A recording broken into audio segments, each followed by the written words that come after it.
I'm sorry, it's just, you have to understand. I never meant for this to happen, I stammered, my voice shaking. Is this true? I asked, turning to my sister, my gaze burning with disbelief and anger. This isn't the right time for that, she replied hastily.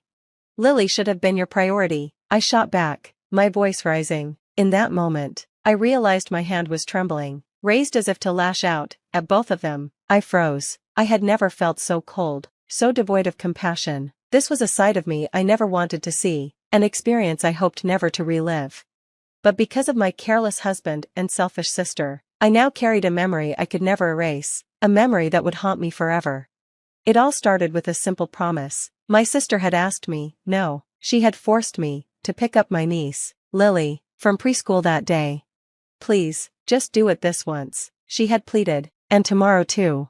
Why is it always so urgent with you? I had snapped. You're a stay-at-home mom, you have time. That's not the point, she retorted. As she spoke, I could hear Lily coughing faintly in the background.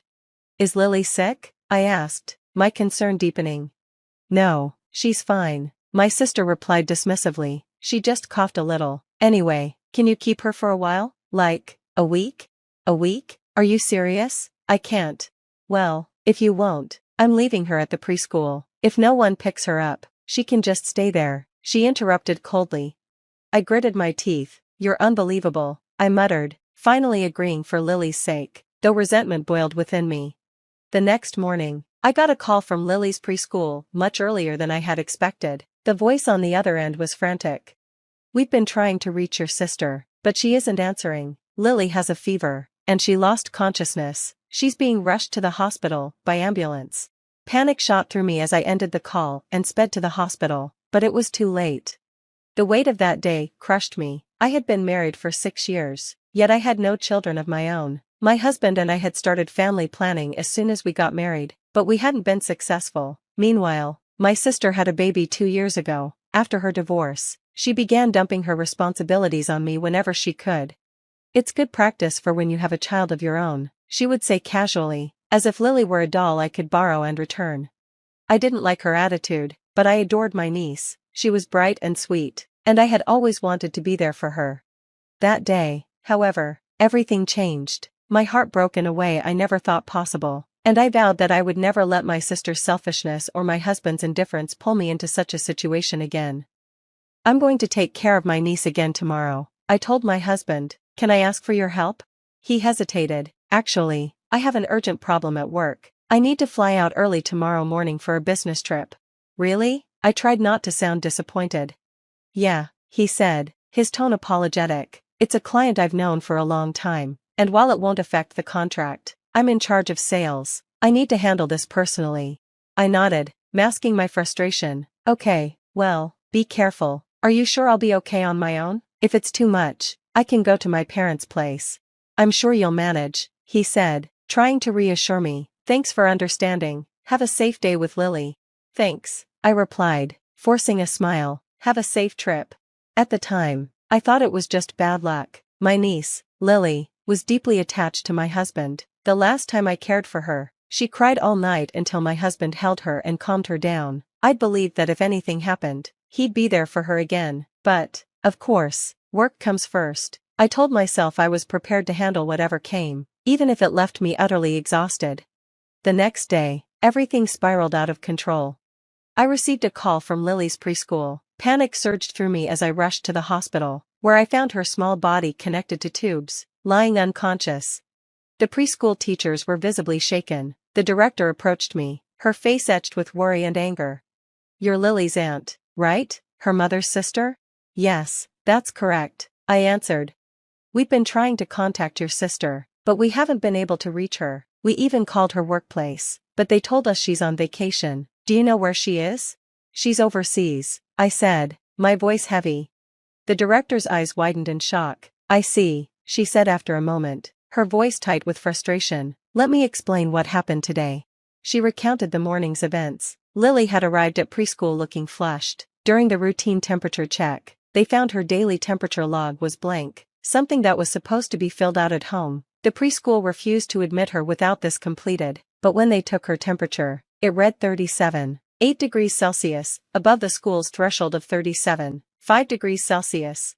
The director had instructed my sister to take Lily home. However, my sister dismissed their concerns. Her temperature is always high, she had insisted. She's fine. Ignoring the teacher's protests, she left Lily at the preschool and walked away. When Lily's condition worsened, the school attempted to contact my sister repeatedly. When they couldn't reach her, they called my parents, but my parents were at work, unavailable during the day. Desperate, they dug up an old emergency contact form from a year ago, which had my number listed. That's when they called me.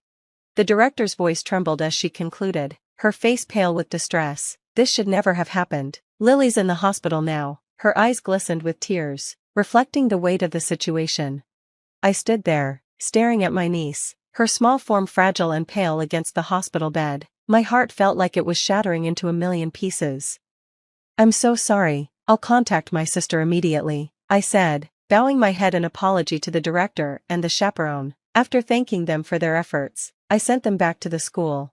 I tried calling my sister right away, but the line was disconnected. I called again, and again, dozens of times, hundreds, but she never picked up. Meanwhile, my parents rushed to the hospital after I informed them of Lily's condition. It's going to be okay, Lily's going to be okay, my mother kept saying, almost like a mantra, as though saying it enough times might make it true. Don't worry, she added, her voice trembling, we're in a hospital, they'll take care of her. But the treatment didn't help, her symptoms worsened with every passing moment, and still, I kept dialing my sister's number, desperate for her to answer. 2 days later, Lily's small, fragile life slipped away. A 2-year-old child, gone, alone, without the warmth of her mother's embrace. How could something so heartless, so cruel, happen? Tears streamed down my face as I held her tiny, cold body in my arms. Why? I whispered hoarsely to no one in particular. Why didn't I ask where my sister was traveling? Why didn't I stop her from leaving? Guilt consumed me. I couldn't help but blame myself. It's not your fault, my mother said softly, placing a hand on my shoulder, but even as she spoke, her tears fell freely. I tried again and again to contact my husband, desperate to tell him what had happened, but I couldn't reach him either. Time, indifferent to our grief, marched on. In the end, I had to arrange and hold a funeral for Lily without any word from my sister. The day of the funeral coincided with her return from her trip. I clung to my phone, ready to answer the moment she called. During the funeral, as the monks chanted their solemn sutras, my phone vibrated in my hand. I picked it up without hesitation.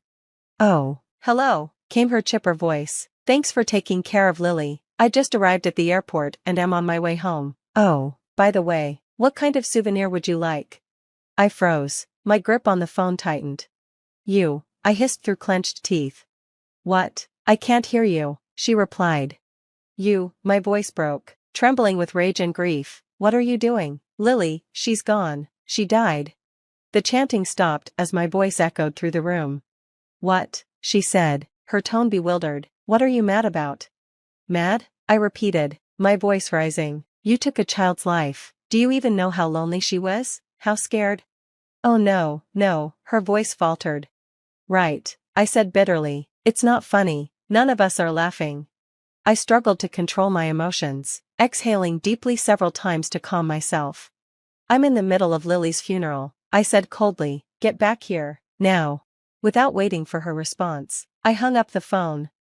I'm sorry, I whispered, breaking the silence and apologizing for interrupting the chanting. The monk, his expression calm and understanding, gently placed his hand on my head in a gesture of comfort.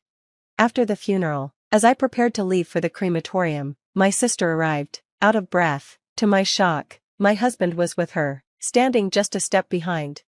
It couldn't be, no. My sister collapsed in tears by Lily's small body. Why? She wailed, her sobs echoing in the solemn space. Behind her, my husband stood frozen, his face a mask of guilt and disbelief. The other relatives looked at her with quiet disdain, but no one voiced their anger, out of respect for Lily, I assumed. I couldn't bring myself to speak to either of them, not yet.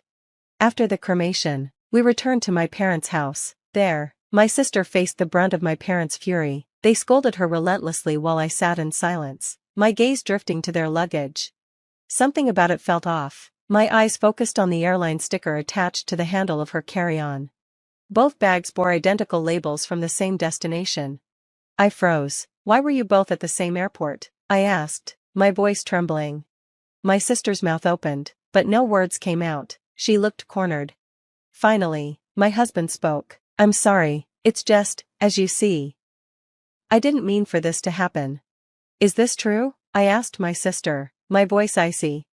This isn't the right time for that, she muttered. No, I said, my voice rising. This isn't about you. Lily should have come first, always. I hadn't even realized my hand had risen toward them both in anger, but I stopped myself. It wasn't their infidelity that filled me with rage, it was the way they had disregarded my niece, their selfishness that led to her death. You don't get to cry, I spat at my sister. You don't have the right. Do you know how many times I called you? Hundreds of times. How hard is it to imagine that something could happen to your child? I turned to my husband. And you knew she was sick. While you two indulged in your disgusting affair, Lily was suffering. She died, alone and scared. My voice broke. You'll never be forgiven. Never. Both of you deserve to rot in hell for what you've done. Neither my parents nor the relatives stopped me. My mother's voice, cold as steel, cut through the room. You are not my daughter anymore. Don't you dare show your face here again. My sister's tear-streaked face crumbled. Why am I the only one being blamed? You're not family to me, I said flatly. She left the house, her head bowed, without even taking Lily's ashes. Later, my husband and I finalized our divorce. He agreed to give me everything, shared assets, alimony, all of it, silent and guilt-ridden. He didn't contest a thing. It didn't matter. No amount of money or remorse could undo the past. Both my sister and my husband faced criminal charges after the preschool director reported them for child neglect and abuse. My sister fought her case with a court-appointed attorney, but no one stood by her side, not even our parents. She received a 5-year prison sentence. My husband, who knew about Lily's fever and abandonment, was sentenced to 2 years. 7 years combined for a lost life. How is that justice? It will never be enough. 6 years have passed since then. I've remarried and have a child of my own now, a child who has helped heal the wounds left by those terrible days. I will never forget my niece, Lily. Her memory will always stay with me. They say sins never go away, that they remain a burden one carries forever. My sister and my ex-husband deserve to carry theirs. But even so, it will never be enough. Human life is precious,